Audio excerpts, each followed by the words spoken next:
मध्य प्रदेश में जो हवा बह रही है अब, वो 1 महीने 2 महीने के बाद आंधी तूफान का रूप लेगी। और जब आंधी चलेगी काम करेगी, ऐसा मेरा मानना है। और मैं अपनी और बहनों से भी कहना चाहता हूं कि अगर पैदा करना है, अगर बेटी पैदा की है तो फिर बेटी पैदा करो, तो उसमें वो विचार भी दो। हर बार जब मैं मध्य प्रदेश आता हूं, किसी भी जिले में जाऊं, उस जिले से जुड़ी हुई बहुत सारी घटनाएं मेरे सामने आती है। शासन प्रशासन के लोग यहाँ, पुलिस के सम्मानित अधिकारी कर्मचारी यहाँ हैं। मेरा उनसे कहना कि मैं सारी एप्लीकेशन अपने सम्मानित जिलाध्यक्ष जी को देके जाऊंगा। आपसे साथ हुए अन्याय, आजादी से पहले हमारे लोगों पे जमीन रखने का हक उन्हें नहीं था। बड़े पैमाने पे नौकरी करने का, बिजनेस करने का, पढ़ने का, पढ़ाने का सभी के लिए अवसर नहीं थे। भारत के में वो अवसर आए और जिनको, क्योंकि 14 अगस्त को जो गरीब था वो 15 अगस्त को भी गरीब था।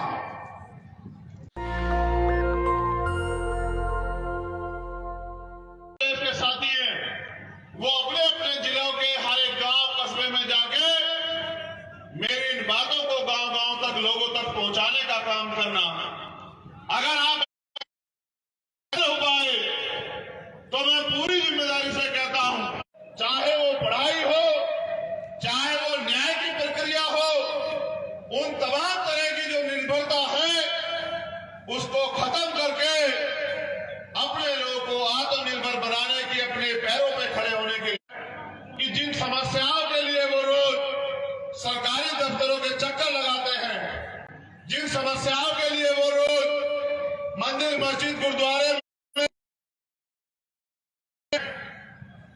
भारत के लोकतंत्र में बाबा साहब अम्बेडकर के संघर्ष से, उनके त्याग बलिदान से, उनके 4-4 बच्चों कुर्बानियों से भारतीय संविधान ने लोकतंत्र को वो शक्ति दी है कि एक गरीब, कमजोर, मिशनरी भूमिका में मेरी छोटी बहन रानी बोध है, रुपेश कैर है, नीरज चंचोरिया है, विनोद अम्बेडकर है। मैं मध्य प्रदेश ही नहीं, भारत की और दुनिया की स्टेज पे करने का काम करेगी, ऐसा मेरा मानना है। और मैं अपनी और बहनों से भी कहना चाहता हूं कि अगर पैदा करना है, अगर बेटी पैदा की है तो फिर बेटी पैदा करो, तो उसमें वो विचार भी दो। हर बार जब मैं मध्य प्रदेश आता हूं, किसी भी जिले में जाऊं, उस जिले से जुड़ी हुई बहुत सारी घटनाएं मेरे सामने आती है। शासन प्रशासन के लोग यहाँ, पुलिस के सम्मानित अधिकारी कर्मचारी यहाँ हैं। मेरा उनसे कहना कि मैं सारी एप्लीकेशन अपने सम्मानित जिलाध्यक्ष जी को देके जाऊंगा। आपसे साथ हुए अन्याय को पहले रोक ले कि अन्याय ना हो, और अगर अन्याय हो जाता है तो अपराधी को सजा दिलाने के लिए मिली है।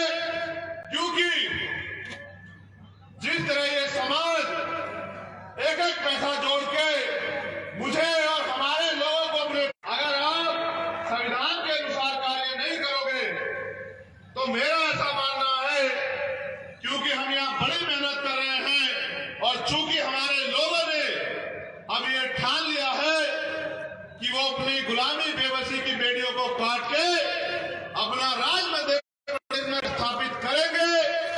क्योंकि 90% आबादी मध्य प्रदेश में दलित, पिछड़े, आदिवासी और अल्पसंख्यक समाज की है, तो उनकी समझ में भी आ गया है कि अब निकम्मे, निठल्ले और झूठे वादे करने वाले नेताओं के चक्कर में वो लोग नहीं, तो मदद कराने का काम करेंगे, उनके हाथों को मजबूत करने का काम करेंगे। तो आपको भी मेरा ऐसा मानना है कि शासन प्रशासन के लोग बहुत पहले हवा को भाप लेते हैं। तो उनको ये समझ लेना चाहिए कि मध्य प्रदेश में जो हवा बह रही है अब, वो 1 महीने 2 महीने के बाद आंधी तूफान का रूप लेगी। और जब आंधी चलेगी पर कच्चे उड़ जाएंगे। गरीबों की झोपड़ी तो टिकी रहेगी, याद रखना, लेकिन ये महलों वालों के सपने पूरे नहीं होंगे मध्य प्रदेश में, याद रखना।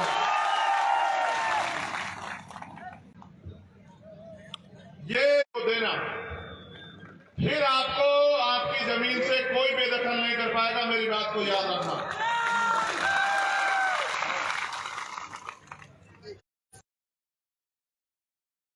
ये हमारे साथियों ने लिख के दिया, मैं इसको कभी पढ़ता नहीं लेकिन पढ़ देता हूं।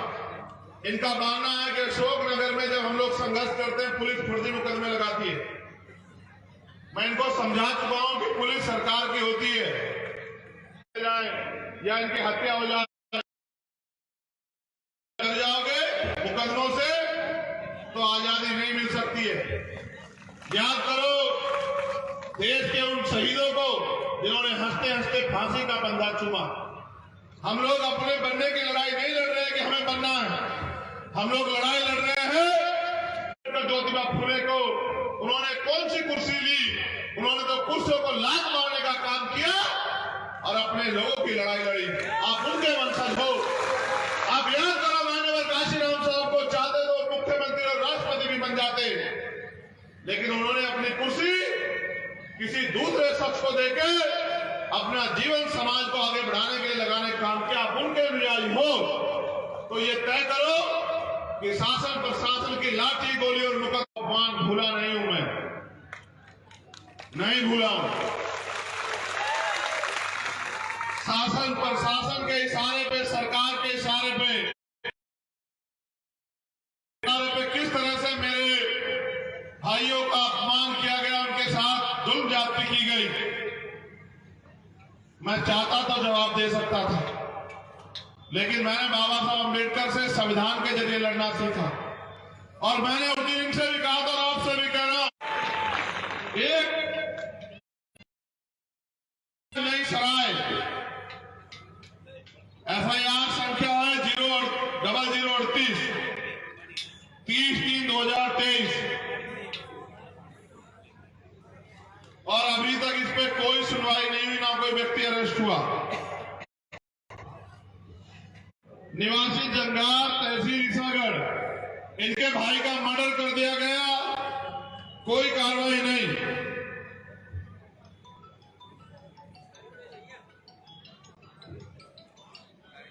बटरू जाटव सनोक पैमा जाटव नहीं कर सकती है इनके साइन के बिना।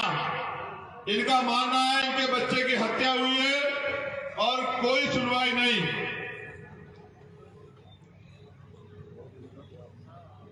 पिंटू दागी पुत्र महेंद्र सिंह दागी निवासी त्रिलोकपुरी जिला अशोकनगर, कोई कार्रवाई नहीं, जबकि वो अपने हाथ पे लिख के गया जो अन्याय उसके साथ हुआ। और कहते हैं कि मृतक का जो लास्ट स्टेटमेंट होता है वो बहुत होता है, उसके बाद किसी दूसरे गवाह की जरूरत, गवाह होने के बावजूद भी कोई कार्रवाई नहीं। ग्राम चकचोरोल के गांव वासियों की एक एप्लीकेशन है कि सरकार जबरन जो है, आपको ये कहना है, मेरी बात पे गौर करो सम्मानित साथियों। अब होती है बात की शुरुआत। मैंने हर सभा में मैं इस बात को कहता हूं कि 14 अगस्त 1947 हम भारत में गुलाम थे 2ym दर्जे के। 15 अगस्त 1947 को देश आजाद हुआ। देश आजाद हुआ लेकिन हम आजाद नहीं हुए। हमें आजादी मिली कागजी तौर पे तो 26 जनवरी 1960 तक जारी है, 75 साल होने के बावजूद। अभी कई लोगों ने जमीन की बात आजादी से पहले हमारे लोगों पे जमीन रखने का हक उन्हें नहीं था। बड़े पैमाने पे नौकरी करने का, बिजनेस करने का, पढ़ने का, पढ़ाने का सभी के लिए अवसर नहीं थे। भारत के में वो अवसर आए और जिनको, क्योंकि 14 अगस्त को जो गरीब था वो 15 अगस्त को भी गरीब था। संविधान के जरिए अंतिम व्यक्ति को भी रोटी, कपड़ा, मकान की गारंटी संविधान ने दी। तो पढ़ने के लिए अवसर नहीं थे, उनको पढ़ने के लिए अवसर देने का काम करें। बड़े पैमाने पे सरकारी आंकड़ा कहता है कि 56 एक गज जमीन नहीं है। ये सरकारी आंकड़ा कहता है, मीडिया के लोगों ने दिखाया। तो जिन पे जमीन नहीं थी आजादी से पहले, सरकार को उन लोगों को जमीन देनी चाहिए थी, लेकिन सरकार ने उनको जमीन, जब वोट का अधिकार दिलाया तो उन्होंने कहा कि आज मैंने रानी का पेट चीर दिया है। आज के बाद राजा बैलेट बॉक्स से तैयार होगा। उनको यह विश्वास था कि हमारे लोग पढ़ लिख के अपनी वोट का सही प्रयोग करेंगे और एकजुटता बना के अपनी वोट को अपने लोगों को देने का काम करेंगे। जब वो अपनी वोट को अपने लोगों को देने का काम करेंगे और हमारी लापरवाही की वजह से हमारी वोट की शक्ति नहीं बनी,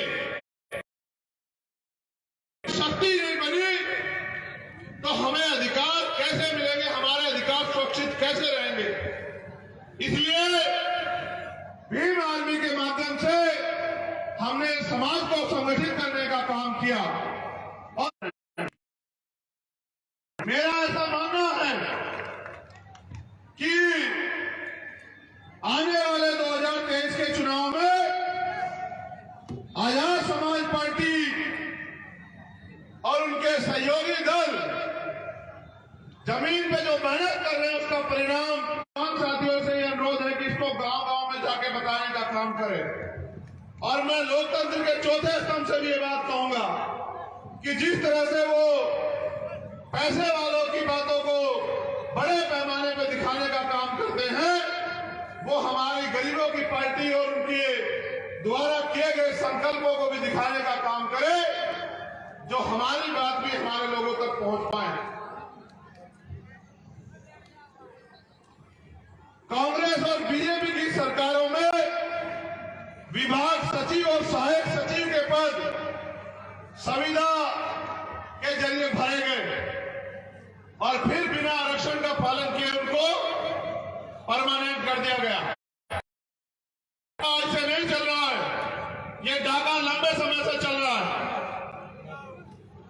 अभी यहां के मुख्यमंत्री जी ने एक योजना लागू की, लाडली बहन योजना। सुनिए आपने? कितने लोगों ने सुनी? हाथ उठा के बताओ। उन्होंने कहा अभी तो इनको वोट चाहिए, पहले ये आपके वोटों को पैसे देके खरीदते थे। भीम आर्मी और हमारे लोगों के संघर्ष की वजह से अब इनकी हिम्मत नहीं कि पैसा बांट के वोट खरीद लें। इसलिए इन्होंने दूसरा तरीका ढूंढा। आज ये पात्र नहीं देख रहे, आज ये 1,000 रुपए देने का काम कर रहे हैं। कल ये करेंगे क्या? मेरी बात पे गौर रखना। कल ये आपको नोटिस भेजेंगे घर में, याद रखना मेरी बात को। जैसे किसान सम्मान निधि का पैसा वापस लिया इन्होंने कि आप पात्र नहीं हो, पैसा वापस करो। ये आपकी चुनाव के बाद 2-4 महीने देके और आपकी वोट को ठगे, फिर उस पैसे को वापस लेने का, आपसे लूटने का काम करेंगे। और अगर आप वो पैसा वापस नहीं करोगे तो आपको जेल भेजने का काम यही निकम्मी सरकार करेगी। मेरी बात को याद रखना। ये आपकी वोट की खातिर आपको पैसों में खरीदना चाहते हैं। अगर ये 1,000 रुपए लाडली बहना योजना में देंगे और कांग्रेस के लोग 1,500 देंगे,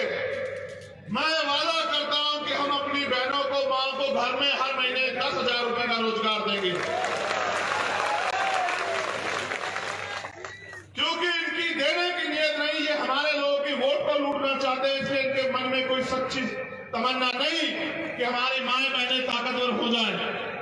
ये तो हमारी वोट को लूटना चाहते हैं, इसलिए कर रहे हैं इन पैसों की बात। दूसरा, रोजगार सहायक, उसकी तनख्वाह 9,000 रुपए। सफाई कर्मचारी, जिसकी वजह से मध्य प्रदेश के इंदौर, उज्जैन जैसे सिटी क्लीन होते हैं, उनकी तनख्वाह 5,000, 7,000, 9,000, 11,000 रुपए। आंगनबाड़ी, आशा, सहायिका, इनकी तनख्वाह ना के बराबर। मैं आपसे वादा करता हूं कि अगर जब हमें अवसर मिलेगा, हमारी सरकार बनेगी, इनको सरकारी कर्मचारियों के बराबर मुख्य वेतन देने का काम हम लोग करेंगे, मूल वेतन। मेरी इस बात को आप गांव तक पहुंचाने का काम करना। ये गैस सिलेंडर कितने का कहा मुख्यमंत्री से देंगे? कितने का कहा? कितने का कहा देंगे? कितने का? 500। जब इनकी सरकार आई केंद्र में, 350 रुपए का सिलेंडर हुआ करता था। होता था नहीं होता था? इन्होंने 4.5 साल हमारी जेब लूटी और अब 6 महीने में हमें 500 का देंगे। मैं आपसे एफिडेविट में कहता हूं कि 350 रुपए का सिलेंडर हम सब लोगों को देंगे, इनके लोगों को भी। ये क्या 500 का सिलेंडर देंगे तो मुकर जाएंगे, इनके कोई जवाब नहीं। इनके जो देश के प्राइम मिनिस्टर, इनके सबसे बड़े नेता, उन्होंने क्या कहा? 15 लाख रुपए दूंगा, दिए। 2 करोड़ रोजगार दूंगा, दिए। 5 ट्रिलियन की इकोनॉमी कर देंगे, की। पता नहीं क्या क्या वादा किए पूरे। कहा चप्पल वाला हवाई जहाज में बैठेगा, बैठा कोई चप्पल वाला? जिनके पास नौकरियां थी वो भी छीन ली। इसलिए अगर ये 500 का सिलेंडर दे रहे हैं तो ये 5,000 रुपए का जुर्माना आप पे लगाने का काम करेंगे चुनाव के बाद। मेरी बात को याद रखना, क्योंकि जनता का पैसा जनता के हित में काम आना चाहिए। मैं आपसे वादा करता हूं, आजाद समाज पार्टी की तरफ से 350 रुपए का सिलेंडर हम लोग देंगे। आप मेरी बात को याद रखना। जितना बैकलॉग है नौजवानों के लिए, अभी 1.5 लाख से ज्यादा बैकलॉग है। SC, ST, OBC के नौजवान सड़कों पे धक्के खा रहे हैं। मैं आपसे वादा कर रहा हूं कि पहली मीटिंग में कैबिनेट की हम लोग 1.5 लाख की 1.5 लाख बैकलॉग को जो है आरक्षण के अनुरूप भरने का काम करेंगे। मेरा वादा आप लोगों से। और 10 लाख सरकारी, प्राइवेट या उद्योग में रोजगार नौजवान लोगों को, बहनों और भाइयों को हम लोग हर साल देने का काम करेंगे। और मैं वो कहता हूं जो हम लोग कर सकते हैं। हवाई में प्राइम मिनिस्टर की तरह 2 करोड़ नहीं कहूंगा। मध्य प्रदेश के 10 लाख नौजवानों को सरकारी, प्राइवेट और व्यापार उद्योग में लगभग 10 लाख रोजगार हम लोग हर साल देने का काम करेंगे। ठीक है? एक जो सबसे बड़ा काम ये पूंजीपतियों के मित्र कभी नहीं कर सकते, मैं आपसे कह रहा हूं कि मध्य प्रदेश में जितने टोल हैं, जब वो नेताओं के लिए फ्री हैं, अधिकारी कर्मचारियों के लिए फ्री हैं, तो वो पूरे मध्य प्रदेश के हर एक व्यक्ति के लिए फ्री हम लोग करने का काम करेंगे। ये इस बात को आप नोट बना लो कि जितने टोल हैं वो सारे हम लोग फ्री करने का काम करेंगे। किसी की जेब नहीं कटेगी कि अगर आपके पास फास्ट कार्ड, फास्टैग नहीं है तो दुगने पैसे दो। सरकार बनने पे व्यापम घोटाले की जांच होगी और व्यापम घोटाले से जुड़े सब लोग, उनको जेल भेजा जाएगा, नींद हराम हो जाएगी नेताओं की। बहुत नेता शामिल है, तुम्हें याद रखना मेरी बात को। ये सारे इकट्ठे हो जाएंगे, समझ रहे हो? और अभी तक जितनी भर्तियां हुई है पिछले 10 साल में, जिन भर्तियों में धांधलियां हुई है, उन सब की जांच कराई जाएगी। और उनकी जांच करा के जिस भर्ती में धांधली हुई है, धांधली करने वाले को जेल भेजने का, उसकी संपत्ति जब्त करने का और उन भर्तियों में पूरे नौजवानों को रोजगार देने का काम हम लोग करेंगे। अभी मुख्यमंत्री जी ने परशुराम जयंती में घोषणा की कि वो ब्राह्मण कल्याण बोर्ड बनाएंगे, यही की ना? मैंने आपसे बार बार कहा कि साहब कहते थे कि अगर फूल वालों को वोट दोगे तो वो ताकतवर होंगे तो अपने लोगों के लिए काम करेंगे। पंजे वालों को वोट दोगे तो वो ताकतवर होंगे तो अपने लोगों के लिए काम करेंगे। ये घोषणा इस बात का स्पष्टीकरण देती है कि सरकार किसकी है। ये बीजेपी की सरकार चंद पूंजीपति और ऊंची जाति के लोगों की सरकार है। गरीबों की, दलित, पिछड़े, आदिवासियों और अल्पसंख्यक लोगों की सरकार नहीं है। ये इनकी सरकारें बनाए, ये ब्राह्मण कल्याण बोर्ड बनाएंगे, हम आदिवासी कल्याण बोर्ड बनाएंगे मध्य प्रदेश में। और जो संविधान का मूल उद्देश्य था, मूल भावना थी, जो 5वीं अनुसूची कहती है कि जल, जंगल, जमीन पे आदिवासियों का हक अधिकार होना चाहिए, तो मैं वादा करता हूं कि इस आयोग में, उस बोर्ड में सारे कर्मचारी आदिवासी समाज के होंगे, जिससे कि उस बोर्ड के आदिवासी समाज का भला हो। और जिन अधिकारियों द्वारा SC, ST और माइनॉरिटी के कर्मचारियों का मानसिक उत्पीड़न किया जा रहा है, बहुत सारे कर्मचारी मुझे ट्विटर पे पत्र, ये घमंड टूट जाएगा। जैसे गुना जिले में धर्मेंद्र सोनी नाम के एक शिक्षक को, उसका इतना मानसिक उत्पीड़न किया गया कि उन्होंने सुसाइड कर लिया।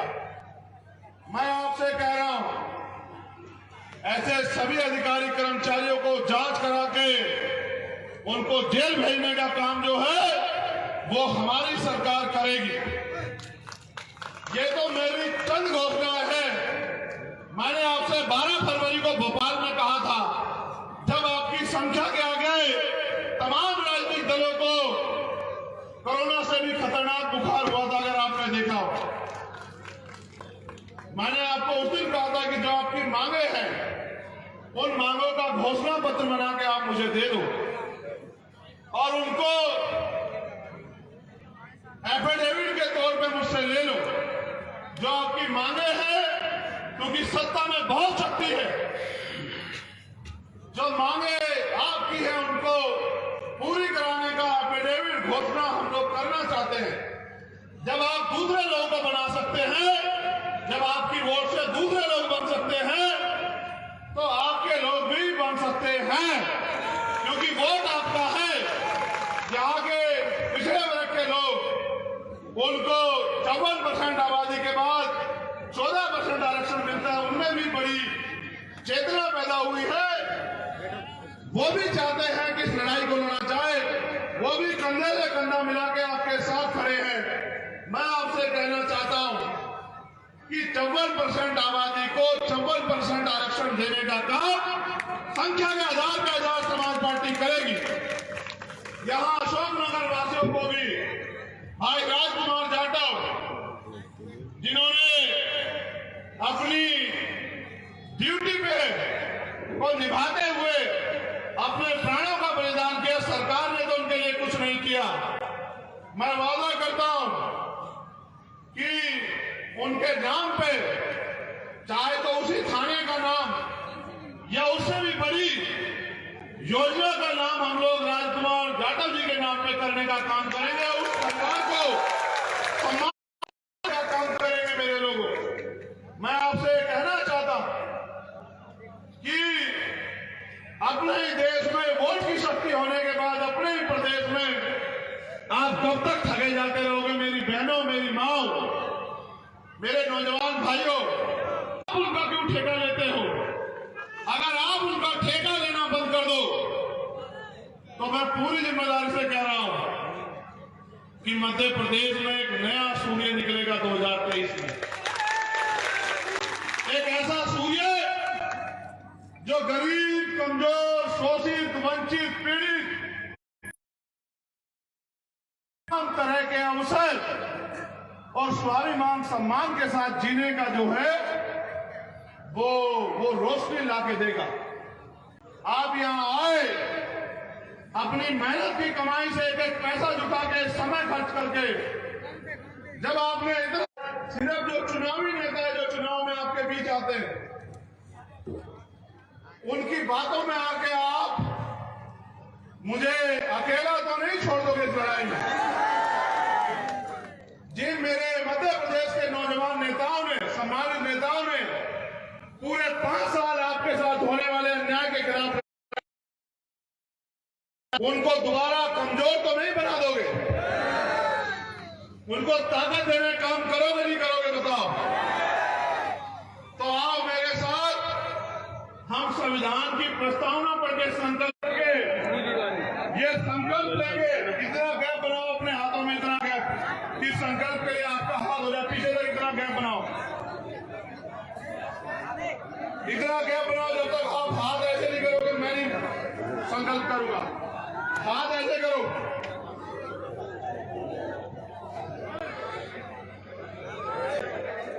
एक हाथ का गैप लो पहले सब लोग, यहाँ वाले भी और वहाँ वाले भी।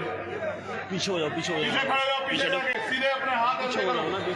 पीछे हमारे सम्मानित सभी प्रदेश के नेता आगे आए और वो अपना हाथ ऐसे करें सामने। धन्यवाद। एक पीछे नहीं, बाकी लोग नहीं। अभी हाथ नहीं दिख रहे, पहले हाथ ऐसे खड़ा करो। अब हाथ ऐसे सीधा करो। देखो नहीं बना रहे हो ना, मैं पहले ही कह रहा था ना, उठ के भागना पड़ रहा है ना। मैंने पहले कहा कि ऐसे बैठो कि 2-1 घंटे बैठ पाओ, तब तो मेरी बात नहीं मान रहे थे, तब तो एक दूसरे सटके बैठे थे। आप बेचैनी हो जाओ, ऐसे करो हाथ ऐसे। और बटन कैसे दबाना है? ऐसे। पहले राज लेने के लिए तलवार भाले चलते थे, हिंदू के कत्ले होते थे, अब कुछ नहीं होता। जिससे आप प्यार करते, जिसमें भरोसा करते, उसके पक्ष में बटन दबाना होता है। कैसे दबाना होता है बताना जरा। अंगूठा मजबूत है ना? चलो शुरू हो जाओ। हम भारत के लोग, भारत को एक, उसके समस्त नागरिकों को सामाजिक, आर्थिक और राजनीतिक न्याय, विचार, अभिव्यक्ति, विश्वास, धर्म और उपासना की स्वतंत्रता, प्रतिष्ठा और अवसर की क्षमता प्राप्त कराने के लिए तथा उन सब में व्यक्ति की गरिमा आज दिनांक 25 अप्रैल 2023 को ये संकल्प लेते हैं कि हम भारतीय संविधान को आत्मसमर्पित और आत्मर्पित करेंगे और भारत के संविधान की रक्षा करेंगे और उसको पूर्ण रूप से लागू कराने का संकल्प लेते हैं। हम अपने लिए नहीं अपने महापुरुषों के त्याग बलिदान, संघर्ष, समर्पण और उनके अधूरे आंदोलन को पूरा करने के लिए अपना तन मन धन अर्पित कर समाज में आने वाले लोगों को, जिनमें दलित, पिछड़े, आदिवासी और अन्य धार्मिक अल्पसंख्यक जो लोग हैं, उनमें भाईचारा पैदा करेंगे, दुश्मन की साजिश का शिकार नहीं होंगे,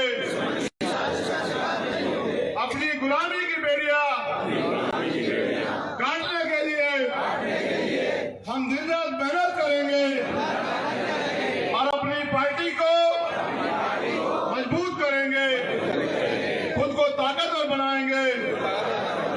अपना हाथ ऐसे की बजाय ऐसे करने का काम करेंगे। हम अपने नेशनल दस्तक की आपसे गुजारिश है कि अगर इसको बचाना चाहते हैं तो नेशनल दस्तक को सब्सक्राइब करने के लिए रेड कलर के सब्सक्राइब बटन को दबाएं, फिर बेल आइकन की घंटी दबाएं। नेशनल दस्तक को बचाने के लिए बहुत जरूरी है कि हर खबर को शेयर करें, लाइक करें, कमेंट जरूर करें।